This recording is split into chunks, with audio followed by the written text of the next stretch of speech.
the Operation Migration, they have to wear these white frumpy gowns to disguise themselves, because the idea is they're teaching these cranes to migrate and then they're releasing them and they're going to be on their own. And the thing about whooping cranes is they're, wild. They're majestically wild birds that can't tolerate people being around them at all. This was a big problem. This is actually why there's so few of them around now. And so if we're going to go through all this trouble and teach them to migrate, we don't want them feeling comfortable around people. We don't want them to turn into like Canada geese that would just be hanging out at playgrounds and stuff. And also because it'd be pretty dangerous. They're 5-foot-tall birds. You don't want them at a playground with your kid, and then they get angry and they have these big talons and it could get pretty ugly. So this means they have to pretend to be birds, basically, and trick the birds into thinking that when they're flying behind this plane, they're actually flying behind an older whooping crane.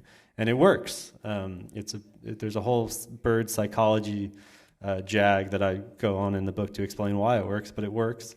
So you've got Brooke, getting up at dawn, checking the wind, making sure they can fly, 1,200-mile journey, taking off all, living in an RV with people he's been working with for 10 years who at this point are all, like a very unhappy family, arguing with one another, and but still wearing their suits every morning and going for it.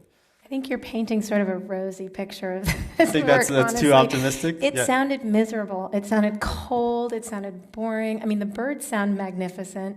And sure, the birds are actually not very. I would actually argue the birds are they're thugs. Yeah. They're really mean. They beat each other up. If one dies, they poke the eyes out to like kind of make their reputation. It's like prison, Yeah. So they like kind of desecrate the corpse of their challengers.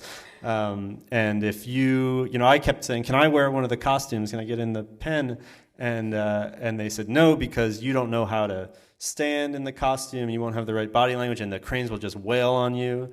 I would not say that the cranes are magnificent, from afar. Theory, yeah. Yeah, the idea of the cranes and the image of the cranes is really wonderful, but I wouldn't give them any credit as like nice, wonderful Okay, birds. so take that off the list. Yeah. So now we're